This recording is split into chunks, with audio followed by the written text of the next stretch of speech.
see Looks what you're okay. doing. Okay. Yeah, as long as everyone can still hear me, I think we're Okay. good. So, Deborah, why don't you start out by telling us, you've been making works like, maybe start out with this and then get into the new works that we'll look at. But yeah, you've been making, has it been like 10 years that you've been making works similar, like in using these secondhand figurines? So it's been over 10 years now. It was kind of a slow start. The first one I made was actually all the way back in 2008. Was the very first time I Damn. modified a figurine, right after I learned ceramics restoration. But then it wasn't something that I continued to pursue. I did a lot of work on paper, altered books, things like that. And and I um, and as I started finding figurines and thinking more about figurines, I started collecting and kind of seeing what was out there. And from there, it just sort of slowly built. So in the first probably, between 2008 and 2014, I made very few figurines and I had a relatively different practice. But yeah, as time went on, figurines sort of took over my life. And as I continued my restoration business, I started making more and more figurines, more and more elaborate series of figurines, and then now I've been doing these big sculptures, which are sort of like conglomerations of figurines. And so, yeah, it's been. I think at the beginning when I was doing it, I was very precious about what type of objects I used and where I got them. Over time, that's been less so. So I have a little bit more, I guess, grace with myself as far as what types of things I use than I did when I first began. Can you elaborate on that more? What were you stuck up about? Not, was it things you didn't want to use? Well, I was very insistent with myself that I would only use things that I personally found in thrift stores. I wouldn't, I only wanted to buy like the lowest brow thing, which when I did begin, that was also just an issue because I didn't have money to buy more expensive materials. And I was very, and I still am very involved in the thrifting process. I thrift all the time. I'm always looking for figurines.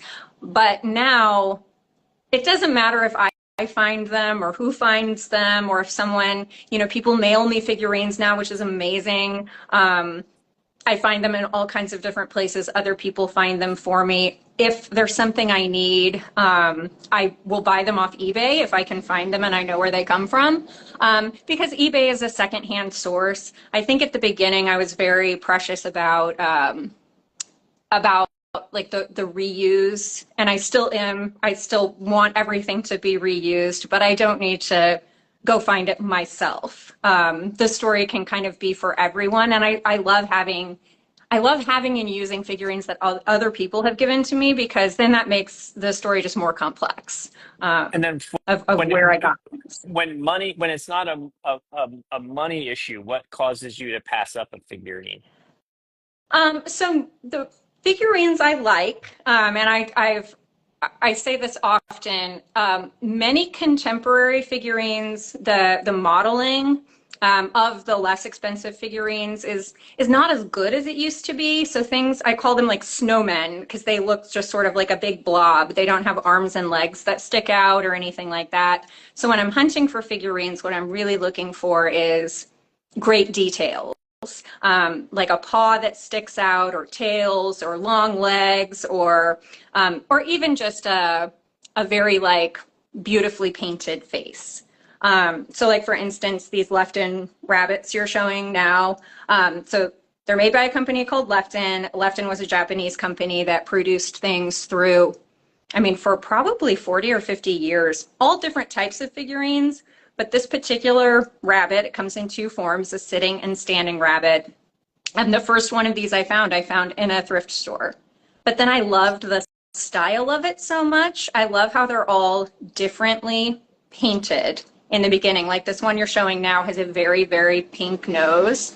Um, whereas some of the other ones have like, don't have that same feeling. And of course, you're looking at them as I've altered them all. But you can still see the subtle differences in the hand painting of the original artist, which I really love.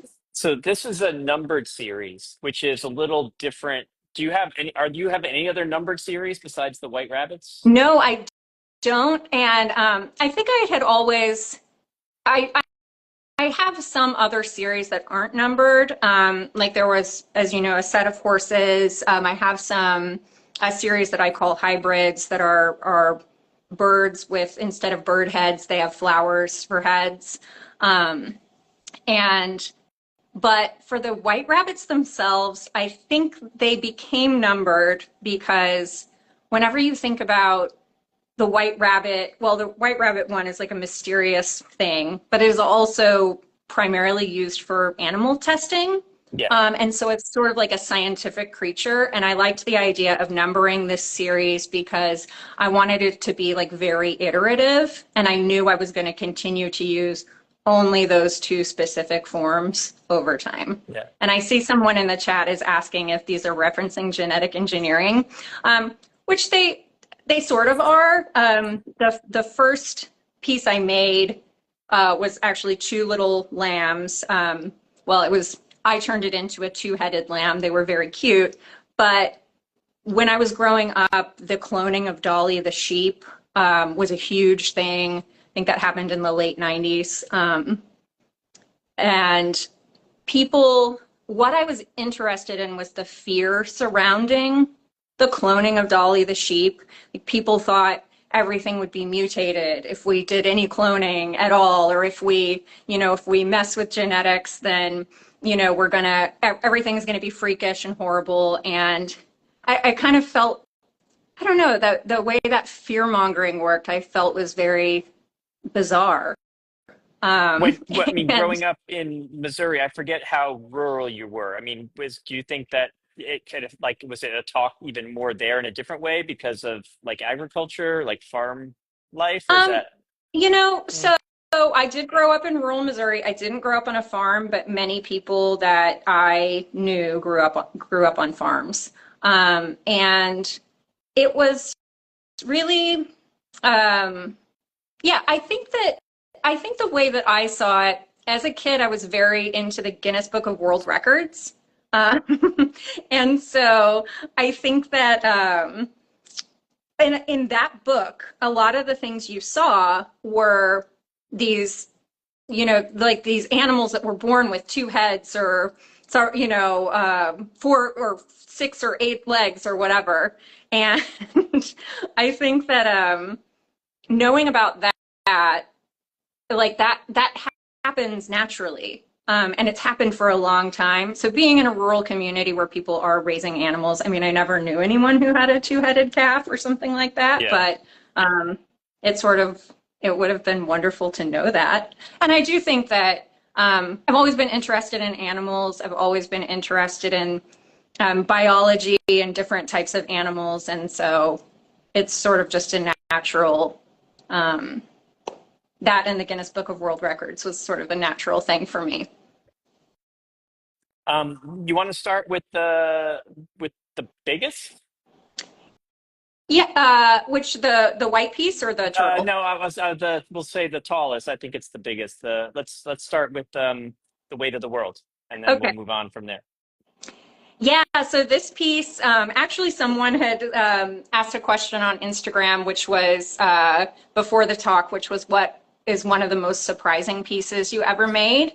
And I think that this was one of the most surprising pieces I ever made.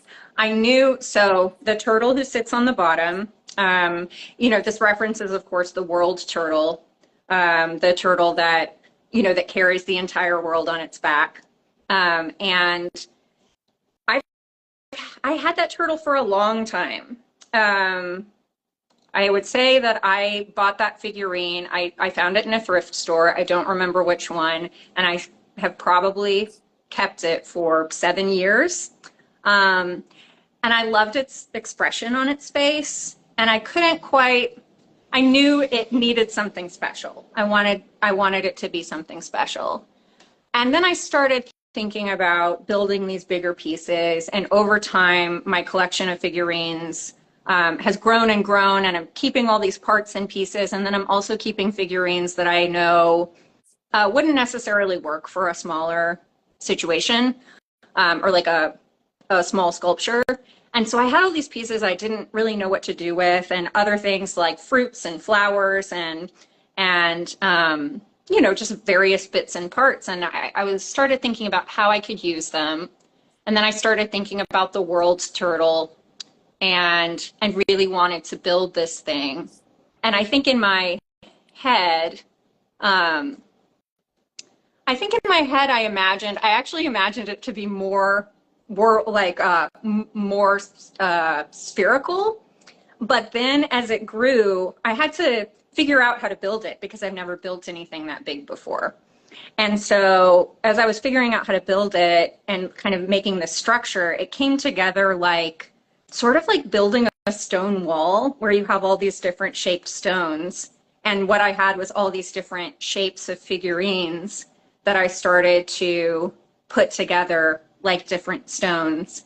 And so it has a very small support structure in the bottom, probably from just 6 or 8 inches up from the turtle's back. And then otherwise it's just completely supported by,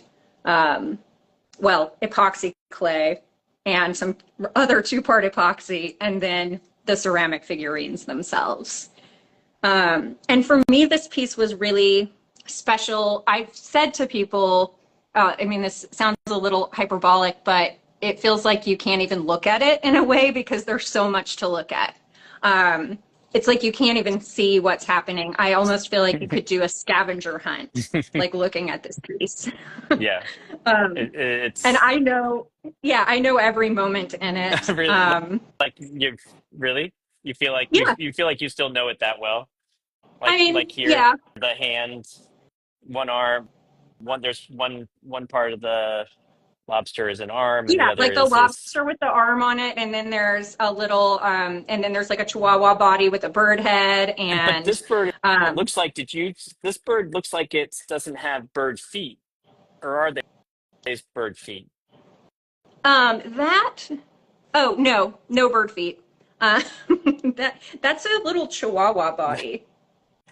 That got a bird head put on. Yes, yeah. Gotcha. But as more of a puppet hand for the lobster. Yeah, and so that particular, I've had that little piece of a Chihuahua body for a long time, like in a little box, and so this was such a great opportunity for me to use every piece of sort of every like leftover little bit that I couldn't figure out another use for. A little bit of And there's clearinghouse. also yeah, and there was also a piece in there that a piece I made a long time ago that was not successful at all that I broke into pieces. There's some parts of a cow body in there, and parts of the cow body, or there's a sheep leg that's sticking out. Those are pieces of a piece that I didn't feel was successful, and so the weight of the world, it has a little bit of like destruction in it, um, and and then also just sort of like the chaos of every day. There's so much to see, but then there's also so many like precious little moments inside of it that I love, like the orange with the fishtail coming out of it. And there's lots of little details that I feel like you could look at this piece for forever. Yeah, I So found it challenging to photograph because there were almost too many things to capture, yeah, and it's a lot of it, the dimensionality of it with the maximalism really just challenges your eye to put things together and start to discern things because it can be very overwhelming. It's a thing you have to take in over multiple viewings. yeah, and I loved the way that as I was building it, it sort of became so like the Earth when it's spinning, it becomes like slightly oblong. like in reality. Uh, Yeah, yeah. and Like it's being held together by right. gravity. Right. And so it's sort of it becomes as it spins so fast and it becomes sort of more of an ellipsoid instead of a sphere. And this shape sort of organically became more of like this ellipsoid. Also, many people have referenced to Christmas trees, specifically ceramic Midwestern Christmas trees that have these little plastic lights you put in them and then you plug them in and they light Yeah, up. yeah, And it has sort of a similar form to that too, which I really loved because that type of thing has always been really precious to me. yeah, yeah. Definitely that there's a tree form, which then would could almost remind you of a Paul McCarthy. Um, Yes. but yeah. So okay, so then we'll move on to biblical angel here. Yeah. And so where this there's a lot going on in this piece. It has like this beautiful simplicity to it too. Obviously, it's you know we're it's a figure and then just birds, and you know all of these birds are over here. I'm sorry, I'm going to go back. This is a very this is a high gloss. You know, there's glaze on these, and if we come back over here, all these birds are it's all matte.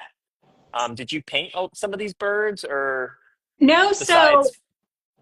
something that I find really interesting about ceramic figurines, and I feel like over the years I've learned so much accidentally about ceramic figurines, and usually not why, but how they're produced.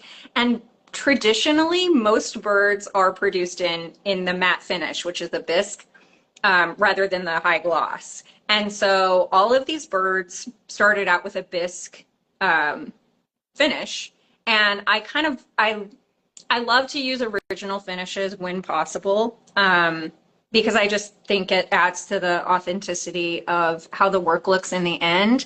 And in this particular piece, I've really been thinking more about. So like this was a Saint Francis statue. Of course, Saint Francis is the patron saint of animals. Um, and so when I found Saint Francis, you know, I was like, this is really going to be, this is really something. And I loved that St. Francis was white. He's just all completely white and also glossy. And so I wanted to put the contrast between those bisque birds that are sort of coming out of him, like the body of the saint is sort of like an icon, and then these birds are sort of flying out of him, or he's made of them. There's a couple of areas where there's like a bird nest with eggs in it, or like babies in it. And I think there's two different situations where there's nests and little birds.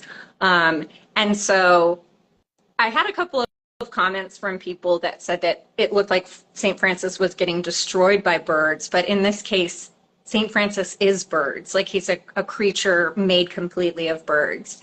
And I've had, for a long time, I'd sort of envisioned a piece like this, making a piece like this with all these birds, but I couldn't figure out what the structure was for it, or like the sort of the base piece. And so when I found the St. Francis figurine, it all really came together for me as far as how I wanted how I wanted the piece to be. Just like a pile of alighting birds. And yeah, there's when we've done stuff before, you've done a lot of horses, you've done a lot of cats. When I've seen birds in the past, a lot of them were often interspecies. Yeah. So I always, I think a bird is always a good animal to combine with another animal, because so many birds are colorful and they're interesting and they have, like wings and things like that. But for this one, I think keeping it all only birds, um, Plus St. it just, Francis. yeah, it's St. Francis. It just felt very right to me for it to be, um, Also, Katya, For- thank you for the information. It will be only birds. I just yeah I wanted it to be really focused on one particular animal. I think I didn't want to get too in the weeds with making a bunch of combinations like surrounding this idea of this like saint of birds. I wanted there to be a little more clarity there. Cool. Yeah, that's incredible. Okay. Yes. Something else, I'll say one more Yeah. thing that I love Yeah. about that piece. So initially, so you can see at the bottom, there's a little tail sticking out of the cloak, and then there's another little pile of birds that are sort of at the bottom by his foot.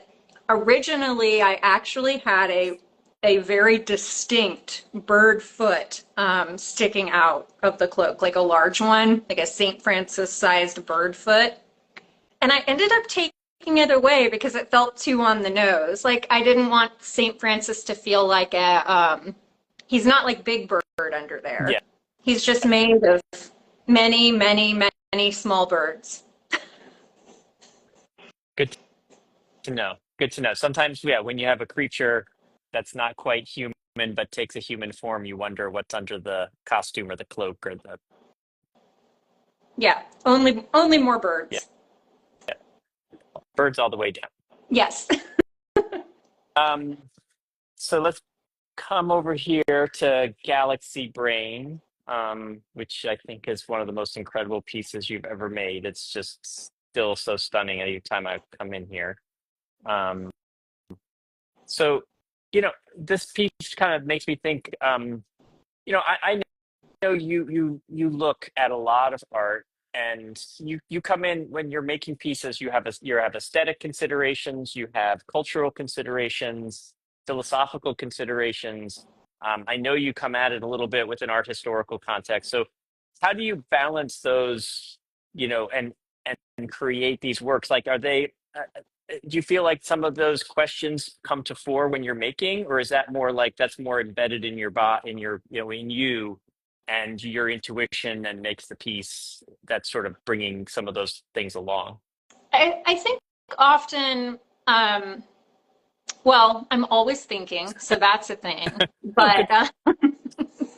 I think that for this particular piece, the way it came together was the way my work often operates is I find one thing that like sparks a whole idea. And that's how this particular piece came together. I started last year. I started making some pieces that were all white. So I think there's actually the first one I did was in 2023, I believe, and then I made three more last year. And so had started working with this more monochromatic concept for some of the work, and to add some complexity and be less straightforward with how the figurines looked. But with this one, I wanted to make, I was going to make a monochromatic piece, and I couldn't quite figure it out. And I went to a thrift store and I found that head that is the base. And when I found it, I just immediately knew what I wanted it to be. I Have you had another head like that before? No. I actually do. There's a little one behind me. Okay. She's not all white, Okay. but you can you can see her behind my shoulder there. But yeah, I've never found a bust like that before. Or maybe if I had in the past, I didn't buy it because it didn't strike me. But this particular one really struck me, and I knew immediately what I wanted it to be. And the title Galaxy Brain actually just references a meme, Yeah. which if people have seen the meme, it kind of starts out like you learn one thing, and there's this one tiny spark in your brain, and then you learn another thing and it's bigger, and then it gets bigger, and then finally your sort of head just explodes Yeah. with like ideas. Yeah. And then Um, as it developed, it went into all different directions, like political things where it'd be like, oh, sort of like, yeah, just sort of people use it for housing, for Yeah. taxes, anything. Imagine like then, but if you really want equity in this area, boom, then it's the Galaxy Brain version. Exactly. And so I knew I wanted it to be like that explosive feeling. I also wanted it to reference um like big hair and like ladies' hair and like bouffants and those the wigs of the past and sort of how people used to have and well still do at times like these giant enormous Yeah. hairstyles that are kind of hilarious. But as I was building it and thinking about Galaxy Brain and putting it all together, what I sort of came to realize one day when I was looking at it, probably because it is made up of all figurines and my life is basically figurines, um, I, I realized I was like, oh, this is me. I'm making myself. Like, this is what my brain looks and feels like a lot of the Well, time. yeah, well, in your early checklist you sent to me after Galaxy Brain, it said in parentheses self-portrait, and I guess you didn't want to make it like maybe again on the nose about it, so you took that part out of the title. But I mean, you must say like it's definitely you could have been the subject of this person who made this the bust. It's not totally on the nose, but it's actually a pretty good stand-in for you. Yeah, yeah. Yeah, I thought she and just the way as I was building her and seeing all the different pieces come together and then thinking about all the little moments that are involved and then also a particular issue with this one was of course balance. I mean she's now bolted to a stand so she won't fall over. But early on when I was making her, I had to cut off the top section of her head. She had like a little bun on the back of her head, and I cut that off and then started adding things. But as you add, you have to do it in a very particular way so the piece doesn't fall over. And it was coming together. It came together very organically. And interestingly, in this piece, or interestingly for me, I inadvertently built it to where there are more cream colored things on the back side and more brighter whites on the front side. Yeah, Um, it kind of goes white to her right, and then yeah, then around her other temple it starts to turn cream. yeah, and that Exactly wasn't planned, really or yeah, it wasn't really intentional. It just that's sort of how the pieces like I think with the work is largely just like collage, three-dimensional collage, and the pieces sort of know where they want to be, or they sort of tell you where they want to be when you're making them. And so, and I one day looked and I was like, oh, I've organized. It's organized itself by colors of whites. And then I did add some of the pieces actually had gold embellishments on them when I got them, but then for this one I wanted to add a little bit more gold on other pieces just to give it some highlights. So I did add the gold. But this was a super fun. It was a super fun piece to make, and I feel like it's elegant and it has humor and it sort of encapsulates like what the making process is like for me. Um, yeah, it's incredible, incredible. So let's see. We could maybe take what do you want to look at next, Deborah? Do you want to look at the slightly human, or would you like to yeah, look let's look at at the your slightly night human. Well, creatures? Okay. let's do slightly human, and then we can look at night creatures. Okay. Um, and so uh, the the slightly human series. So for this show, I knew I have the three large pieces, and I wanted to do just a small series of sculptures. And for me, the larger works, I know that there are still a lot of like humor and like whimsy and whatnot in those. But I wanted to just make some works that were very light and like light and funny. And I think that the thing, something I think about kind of quite often is how you can tell the same joke over and over again and it can still be funny, depending on who you're with or what you're talking about. And so I had made the owl with the arms, the one that you said looks like it's in a too tight of a t-shirt. Yeah. Yeah. So so I had made that one last year, and she was by herself. And then I started, looking at what figurines I had and thinking about, a kind of a small, more straightforward series that I wanted to make. And I started I don't often collect human figurines. Usually the way I get human figurines is people give them to me. And so I have all these human figurines. I'm not terribly interested in them, but I have a big box of them. So I started digging through and realizing I had like all these really lovely hands. And there is something just inevitably hilarious about putting arms on a horse.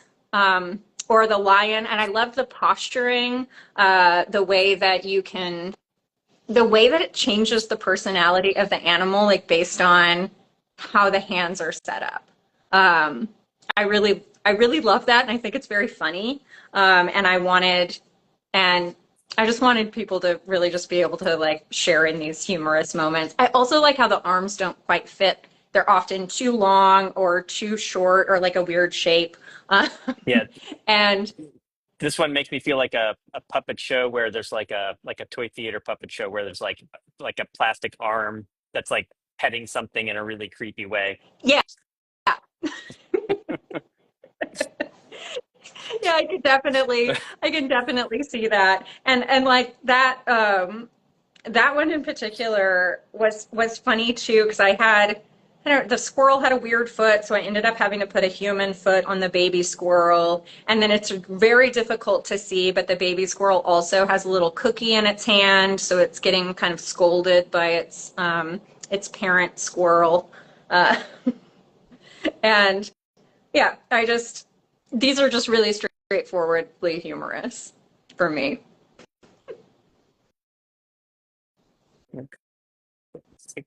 Others.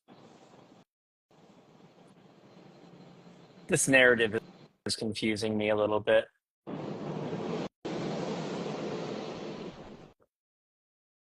The I feel the like sometimes the fish, when you're from a distance, they can almost look like they're holding knives or oh yeah, weapons. And so yes, you, so and then this one guy who's got the hands for a head, but it looks like they're almost on the run in like an almost like, sort of ridiculous way, as if it's like posing for Band on the Run album cover. they're sort of having like a dance party and I just was imagining, I mean, penguins love fish, and if penguins had arms they would still catch fish. And so they're just, and they have like nice big arms, so they're just really grasping those fish. And the little penguin, I initially considered putting arms on the little penguin, but it had a really weird looking head.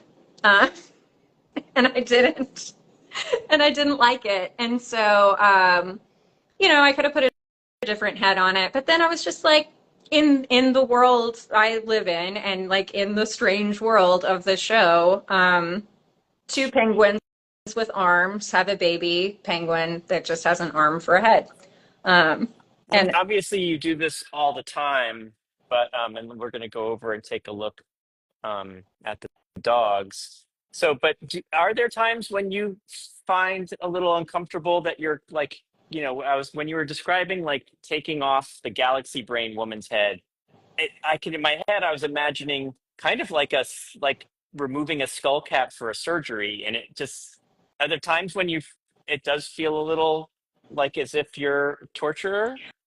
I sometimes will tell things I'm sorry when I'm cutting their legs off or whatever. Like, sorry guys. But usually I I feel like I remedy things fast enough that that I can avoid that feeling for the most part. Um, I mean I think in the world of like mad science, science fiction that I sort of dwell in for art. That that's sort of what they all do. I think I feel like I'm on a path to like put things right, um, which is maybe maybe a strange way to look at it. But I don't feel like I don't know. I'm not concerned. I feel relatively unconcerned about damaging the figurines because I know that they're going to become something so much more interesting. And occasionally, I mean, I do. All that said, I do have some things that it takes me a long time to cut up or use because I love them so much the way they are. Or or I don't want to ruin the thing that I love about them. Like for instance, you had sent me a box of figurines earlier this year, and there was a lot of cats. And there's one that I absolutely love that has these gigantic, just black pools for eyes. And the head is amazing. And I'll do something with it someday, but it hasn't found the right Does thing. that when And so I you have one like that, does that mean it's gonna be in your studio for a while? Like, are you like, is it looking at you for a while, like for a few years? Um, so, so I put some things sit out and actively look at me. What I do normally is when I get new things, they all sit out for a while, and then the studio gets too full and you can't see anything. And so then I'll put everything away into bins, which I can show you guys around later. Oh yeah, yeah. And We should. Yeah, good. yeah, and so so once I put everything into bins, I still usually have a pretty good memory of what I have and what I've bought. And so, I'll be in the thrift store later and it'll just click with me. I'll see something. I'll be like, this is a perfect match for this other Yeah. thing I already have. And if that doesn't happen, then then I'll get things out again. I'll start emptying my bins, or if I'm like looking for Yeah. ideas, I'll start getting tons of things out and It's seeing like sort of like dumping out what. the Legos and Yeah. start building. Yeah. Yes. Yeah. Okay, so let's look at this last series before we get a little tour of your studio. So these are, we'll get close into them for in a minute, but these are thrifted plates that you painted with baked enamel paints. So which means you're baking them in your own oven afterwards to set the the paint.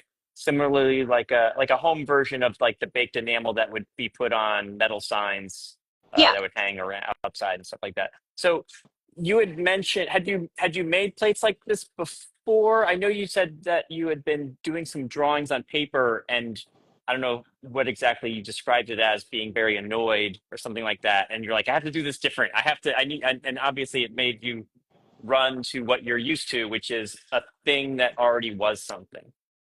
Yeah, so I don't draw a lot. And or usually when I have ideas for things, if I draw something in my notebook or my little book where I write things down, it's usually an undiscernible shape, or I know what it is, but it doesn't make sense to anybody else. And I was sort of looking for a way to, I guess, get away from figurines and think about something else. And so I started drawing um, at the beginning of 2023, and I thought, New Year's resolutions or whatever. I thought, okay, I'm gonna do a drawing every week or something like that. And I was doing pencil on paper or pen on paper, and I just didn't like doing it. And I gave up after about 2 months. I think maybe I had 15 drawings or something like that. And then when the beginning of 2024 rolled around, I found the sketchbook that I'd been working in, and I started looking at some of the drawings, and I really liked them. but I didn't want to draw on paper because I didn't like how it was feeling, and it felt, something about it felt tedious. I don't know. I can't, it was just like mostly a tactility thing that I didn't like. And so I started thinking about other ways to like create these images. And then I started thinking about China painting. And so China painting was a hobby that was really popular for women in post-war, like after World War II was over, and all the women who had been working at jobs, they were like, hey, you guys go back to your houses and like be homemakers. We don't need you in jobs anymore. The jobs are for men. And so like women went home, women got bored, women did hobbies. And one of those hobbies was like casting ceramics, like the figurines that I use in that work. But then a second hobby was doing China painting. And they could, a company would send you a kit with these paints, and then you could bake them in your oven.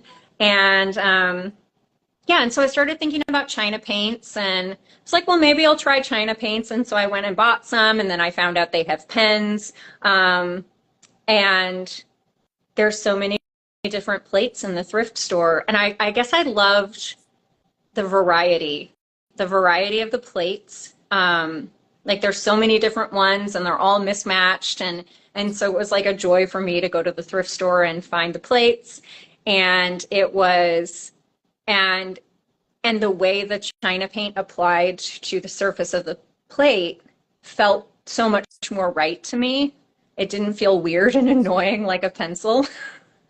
And there's also like like you can't, the paint sets up pretty quickly. Like you can scrape it off with a X-Acto knife, but basically once you put it down, it takes just a minute to dry, and then it's there, unless you scrape it off. And then and so it was really hard. This was a way for me to not be precious and try to just draw things without thinking, because so much of the other work I do has to be really calculated, and done like really precisely and very right. Where with this is meant to be more loose. And it was also, they're called night creatures because they were primarily drawings that I was doing at night, when I got home from the studio. So I'd like sit on my couch with my little like book light and my little China pens and paints and paint plates. Paint plate. Yeah.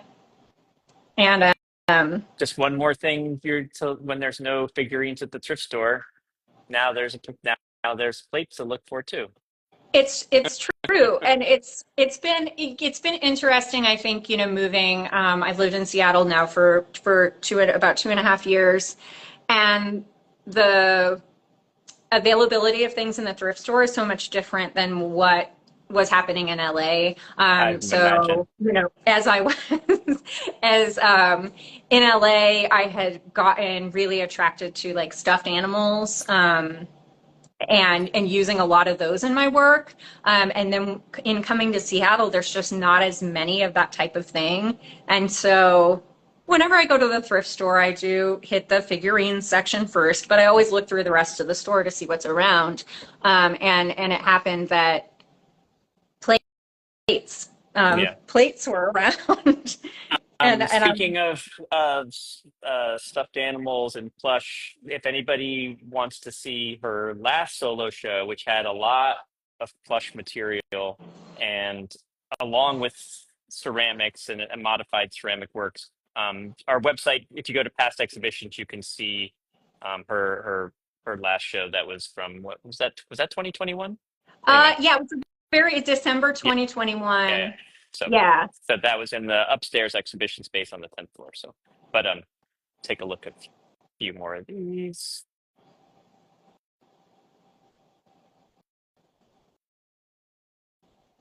Love this little guy. Yeah, it's been interesting too with the plates to see which plates people responded to. I know when I was installing them, you kept telling me I didn't have to put in every single plate that I brought. But I did it because I wanted to. And then even when I was doing a layout for them, it was even interesting to me to kind of see what was happening in my own mind because there's like repetitive themes that occurred that I didn't necessarily intend. And I don't know, I find that really interesting. So, I think with any show, it's sort of a study of yourself as much as it is a study of um, something else. Um, so, you want to move to and give a little tour of your studio? Yeah, let me flip my camera here. I'm going to get it out of its little holder. So let's see. Let's find a good place to start looking.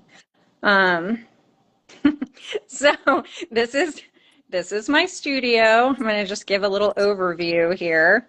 Um, it is in relative working order. It's a little less organized than it is sometimes, but I can show you guys here. Um, so I'm working on right now another white rabbit situation. This one will be a little different. But so this is a mirror that will have white rabbits surrounding it. And then I found this tiny Alice from Alice in Wonderland.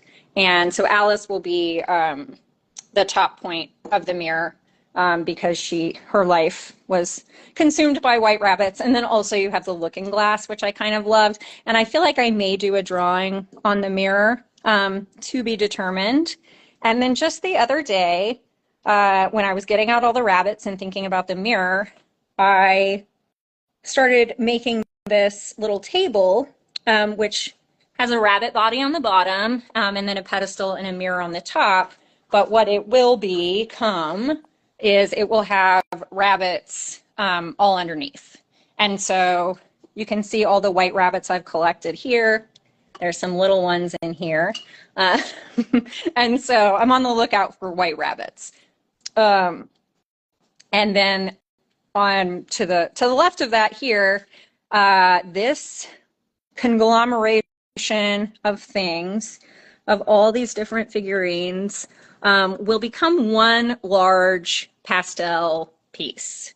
And I haven't quite figured out how that's I haven't quite figured out how that's going to form itself yet. I think maybe this parrot guy is going to be the base. But I have all these different types of animals I'm going to use. So I think it'll have a bit of a similar vibe as Weight of the World did. Probably not as exponential. Uh, but yeah, so this is a beginning stage of a large piece, which is literally just a very large pile of figurines. Yeah.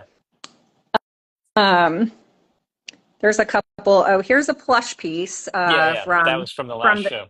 from the last show I did with you. And then this is sort of another situation of me finding something that I love in a thrift store because I was just milling around in there. So this whole house is a frame. And then it was a picture frame. And I was like, oh, a picture frame that looks like a house. Amazing. And now there's horses in it.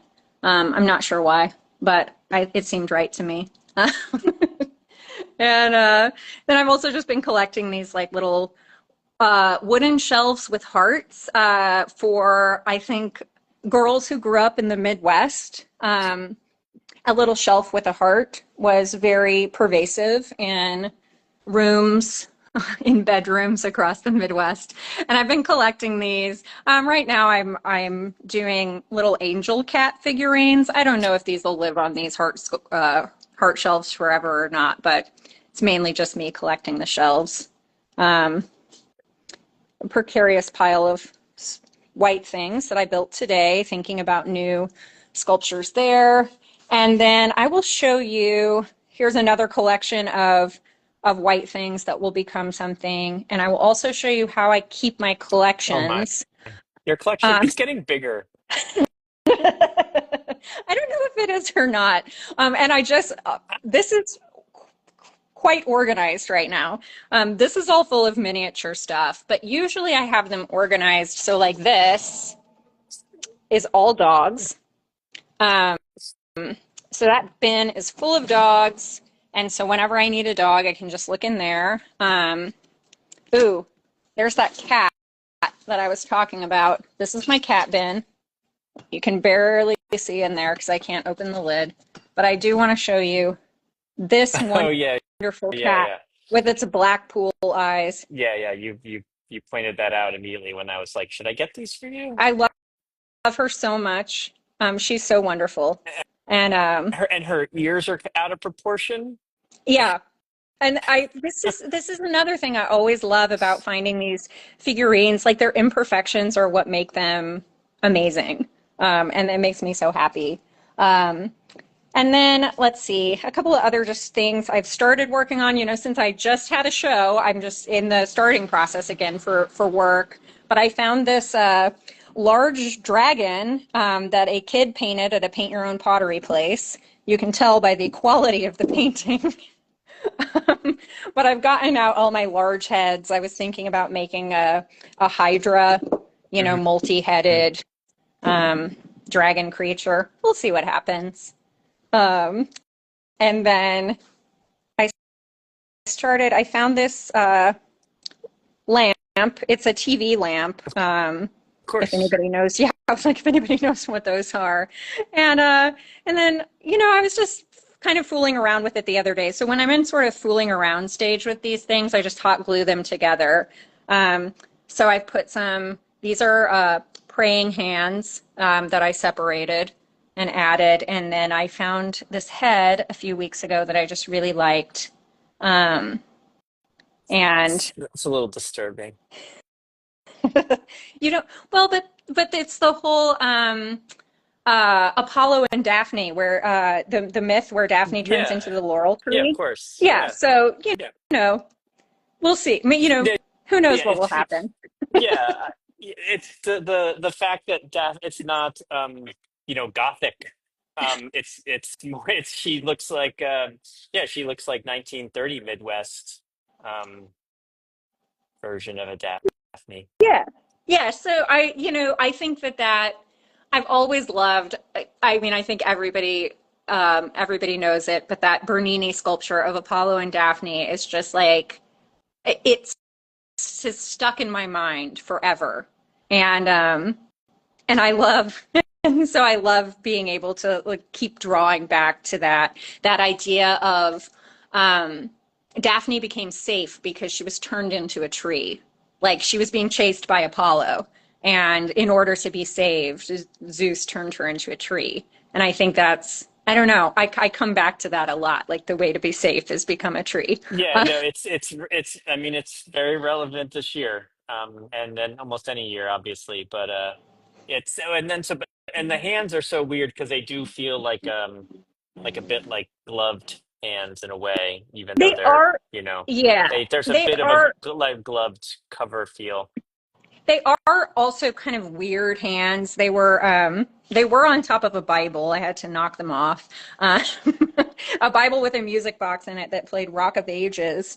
If anyone had to go to church a lot, they'll know that song. And so they're a little bit masculine. I don't know.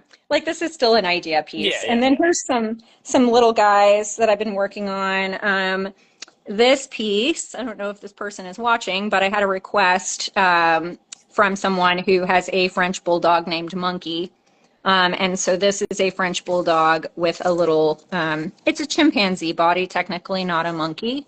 But I just started working on that. And then we have three little ducks here combined with rabbits. And I think that I don't know, I kind of left some extra feet out here. So I think they still are in need of some parts. Um, and then the last thing I'll show you is these weird critters who I just started putting together. This one's going to fall over. Um, so I had two elephants, two birds, and two fish. And I wanted to use all the parts. So that's the first one. That's the second one. And then we'll see, that guy won't stand up, but I'll hold them up. There's the third one. And then when it got hot briefly, they were stuck together with like low temp hot glue. So the fourth one collapsed, but there's its pieces. And, and then just real quick for anybody who is curious about like materials, this will be another long-nosed dog. And so this is all, usually I cut pieces apart and do the blends. But this one, this is epoxy clay where I made the long nose. And then there's the original dog nose here on the end. And so Yeah, you seem eventually to use that'll, those epoxies for like very long appendages. Like, yeah. Yeah, so anything where I need to build a big area or like, just build something I don't have access to, I'll use the epoxy clay. And then once this is like painted and sealed and polished, it'll look exactly like the ceramic. So, and um, that's pretty much my studio. yeah. And so, and if anybody wants to, if you look back on her Instagram, there will be times when you can see some videos of her actually working and making pieces. So if you're curious more about that, you can kind of scroll a little bit through and you can find her torturing her little loved ones. Right. Um, And I'll show people one more thing because everyone always asks. This is the cutting bit that I use to cut ceramics. Uh, it's a the key Dremel to it cutting bit. all. Yeah. If you want to cut up ceramics, you need one of these. It does not always go well, so don't expect it to. And we've got 23 people on here. We'll wrap it up in a couple minutes, but are there any questions from the audience? Oh, someone did ask me what my favorite animal was, and so I will answer that question while other people type things if they want. My favorite animal, as of this moment, is the okapi. Um, the okapi is a relative of the giraffe. It also has a very long prehensile tongue, which is awesome. They live in like rainforests. They're very solitary, and um, yeah, they have like a stripy. They kind of look like part zebra, part horse. They don't have a long neck, but they have like a giraffe sense to them, and they're just like really soft and beautiful, and I love them. Let's see. I saw somebody ask. Some Let's see some if I can scroll. somebody asked about ever remaking a figure like using clay, etc. So Um, obviously I know that you don't work with clay, yeah, I and sometimes people. have like we'll make disgusting faces thinking about clay. Yeah, I'm always talking bad about clay for people who, I mean, for myself. Like it doesn't. Yeah. Me and the material clay do not work well together.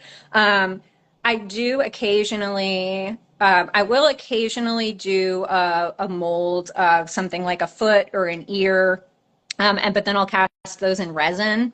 I've never tried to remake something start to finish, and a lot of the reason why is because the thing I love about these figurines is that they were made by someone else and they have the sense of someone else in them. Um, and when you make something from scratch, there isn't anybody else there. Um, and so that's kind of what I love about it. Is there's always like this hint of somebody else Hmm. um, Yeah. being inside And, the painting of the work. well, that's also so when you say someone in there, it almost sounds it almost sounds more costume like, that there's like another soul underneath the surface of this creature in a way, which does remind me of the photographic work you did for the last show, and also reminds me of some of the conversations we had in the first time I showed you during the group show of Stuck Together, where and all three of you did have there, there's a lot of sort of these what's in these things and the combining of things together. Yeah, I think that I'm really, I, I don't know. I wouldn't go so far as to say that I think like a object has like a soul inside of it, but I think that all objects have that were objects that were made made by someone's hands, have a sense of that person in them. Um, and I sort of I think see myself as a person who's like remaking the world with what the world already is, rather than starting from scratch. And so yeah, I'm sort of yeah, like I'm the wizard behind, it's like the Wizard of Oz. I'm like the guy behind the curtain. Um, and in the small figurines, the ones that I make to be perfect, to look like they were born that way, that's what it is. I'm the wizard. What I do is supposed to be sort of invisible. It's supposed to be like uncanny and make you believe that this was just how the world was supposed to be. Mm. Um, Oh, and I see someone has. Oh, I see go a ahead. question. I see a question. It's just going back to sort of more technique. They asked about how you join the pieces. How do you Yeah. epoxy your works together? Yeah. So I use a couple different things. I use there's a two-part epoxy here. I actually don't like this brand, don't buy it. But so if the bonds are really close together, I'll use just a regular two-part epoxy like this. And then otherwise, I use epoxy clay. This is comes in two parts, Is that a something you hardener and use more for fill, yeah, I use this for fill. for It also has smoothing, like some. the yeah after Mhm. the epoxy's dried? Yeah, it has some adhesion to it as Gotcha. well, so you can Mhm. actually stick pieces together with it. Um, and so that's primarily what I use. Sometimes I'll do a fill with the epoxy clay, and then once that's dry, I'll break it apart and add additional like liquid two-part epoxy to make sure the bonds are strong and that the piece will stay together. Um, just due to the way adhesives work. um, Martian, you touched a little bit on it, but this is worded a little bit differently. Martian was asking, who, if any of you didn't know, the first time I exhibited Deborah's work, it was a three-person show with Simone Gad, who's an artist who inaugurated this space in the spring with her first posthumous exhibition, and Martian was the third artist in the show with the two of them. Martian was asking, what was your relationship with figurines like prior to cutting them up? Oh, so I mean, like I grew up with figurines. I grew up in a Midwestern household, so we had figurines. And actually, I can show you my very important collection of cats that live in my studio. Um, the cat on the far left, she's up too high for you to really see it well, but this was a mass produced mold earlier when I was talking about women having to go do hobbies because they didn't get to have jobs anymore. Mass produced molds were really popular, and a lot of women, ran pottery shops. And so my grandma's sister had a pottery shop. And so my grandma poured that mass produced mold. And then this one has actually purple plastic eyes she put in. That cat lived at my grandparents' house. It lived under the grandfather clock. My grandma died when I was 5, but I always remembered that cat. And so and so then when my grandpa was getting ready to move, I wanted the cat, so I got her. And then I've gotten 3 more cats that I've found in thrift stores for the other 3 states that I've lived in. So this one's from Missouri, this one's from Washington, that one's from Texas, and the one on the end is from California. Um, and so, yeah, like figurines have always been in my life. Um, not as like the china cabinet type that you're not allowed to touch at all. Usually in our household, we got out figurines for different holidays. Like we had lots of Christmas stuff. We had lots of figurines we got out for like Easter bunnies, little ducks and things like that. And I always just loved them. And I collected miniatures as a kid. And I can show you. I'll show you my very very very. Oh, I can't show you my very special small cat because it is put away at the moment, which is too bad. But I have a very tiny miniature cat I love very much that is very special to me from my childhood. Next question is which we touched on again, but some people joined later. So, but Veronica's asking, do you often have an idea of which animals you'd like to mix, or does it come to you in the process of working? I do sometimes have an idea, but a lot of it is so based on the specific forms I find. So like, if I say, for instance, like I want to mix a dog with a bird, I still have to find the right dog and the right bird that are the correct size and fit together. And usually I want the like aesthetic to match properly so it makes sense. So I usually go in with just, I mean, as you saw, I have many figurines on hand. And so when I'm getting ready to make work, I'll get a lot of them out and start thinking and looking. And occasionally I'll find one and I'll realize that I need a specific piece. So, if I pull out like a really amazing cat and I think this cat would look great with horse legs and I don't have the right horse, I may go to eBay and shop around for Yeah. horses. Um, M. Johnson, maybe they're planning a road trip, asked, what's the best thrift store state you've lived in? Um, it's tough because it, it's always different. I mean, like LA's ceramics were often very picked through, but LA also had like a vast amount of just weird stuff that was in the thrift store, and so that was really wonderful. But Because you need Seattle, other stuff too. yeah, like stuffed toys, furniture. There's just tons of garbage in LA, but it lends itself really well to the way that I work. But I think that Seattle actually has some really, I don't know, I wouldn't say the stores specifically are that good, but it's the types of goods that are coming into the stores are pretty good. I think there's just an older generation of people here.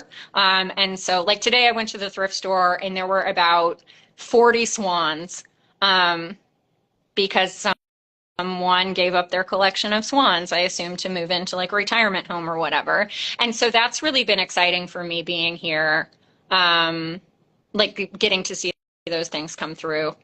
Austin didn't have very good thrift stores. Hmm. That's where I lived before I lived in LA. So yeah, right now, I mean, I think my top store site is All Washington. right. Cool. So, the people who have joined from the beginning or later, either way. So, I haven't really given a. I guess So this show opened late August. It's in our first floor space, track 16, and the Bendix building. So we have our 10th floor space that we've been up there for 7 years, and this first floor space opened up in the spring.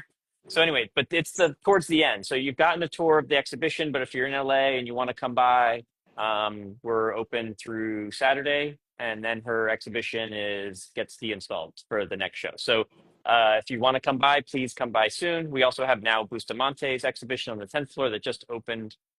Like I said before, she's had two other exhibitions at Track 16, one three-person show and one. Oh, I'm forgetting. What was the name of your last show? Creature Comfort. Oh, yeah, there we go. And incredible installation in the main gallery.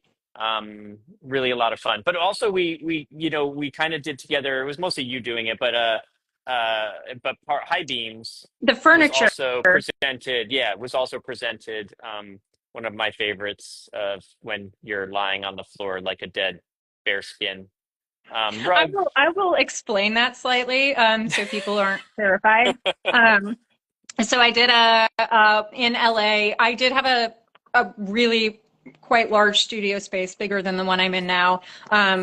And the thing that happens when I have bigger space is I start bringing more things into the space, because I can't stop. And so I started bringing in furniture because there's so much discarded furniture in LA. And then I started covering the furniture with I deconstructed stuffed animals. So I pulled all their stuffing out and then I put the stuffed animal skins onto the furniture. And so it was during COVID, so no one was allowed to really go out so much, and we had an art show on the roof of a parking garage that people could drive through, and I did an installation that was a living room setup with my fur covered furniture, and I also wanted there to be a bearskin rug. I dressed myself in a bear suit that was, you know, those gigantic teddy bears, pulled out all the stuffing, made a suit for myself.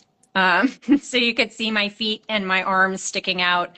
And then I laid down amongst the furniture, and we had a little living room. I don't know if that made it better or worse, but that's what happened. I was trying to make it less scary, but now it just seems like I made it more scary. That was pretty great. It was so odd that this idea of I mean, we were still filled with fear at that time, but people could drive through, and I was just really glad that no one got run over. Yeah, like me, because I was on the ground. It was also 105 degrees that day. Um, Yeah. but yeah, that's so, you know, maybe I'll go back to stuffed animals someday. I mean, like furniture seems to be coming back, or like at least mirrors and maybe little tables. Um, and, you know, I never know. Everything depends on what I find. So it's sort of a mystery to me as well as everyone else.